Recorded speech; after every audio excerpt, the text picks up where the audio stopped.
اور تنکا کر کے جو امت حضور نے جوڑی تھی 72-73 گروہوں میں تو پہلے ہی بٹی تھی، آج مفقود ہوتی چلی جا رہی ہے۔ کلاہ لالا رنگ رسوا ہے، امت کو بھیڑ بکریوں کی طرح ذبح کیا جا رہا ہے۔ ٹگے کی توقیر نہیں ہے، 56-57 اسلامی ملکوں کے حکمران فرنگی روحوں کے بے حس ڈھانچے ہیں۔ ہماری ریاستیں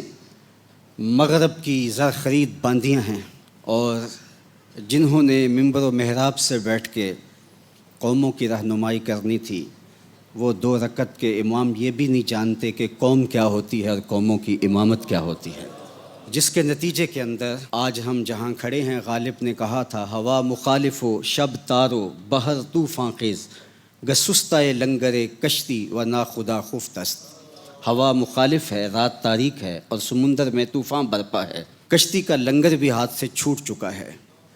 لیکن یہ سب کچھ ہوتے ہوئے اگر ملاح جاگ رہا ہوتا، ناخدا جاگ رہا ہوتا، تو بھنور سے کشتی کے نکلنے کے امکان تھے۔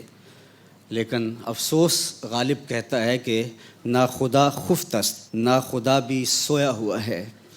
بلکہ ناخدا کشتی کو اس سمت لے کے جا رہا ہے جدھر منجدھار اور زیادہ ہے، اور وہ اس بات پہ تلا ہوا ہے کہ کشتی کو ڈبو کے ہی سانس لوں گا، میری کشتی کو خدا ہی بچائے تو بچے، ظلمتیں ہیں یاس کی، شام ہے طوفانوں کی۔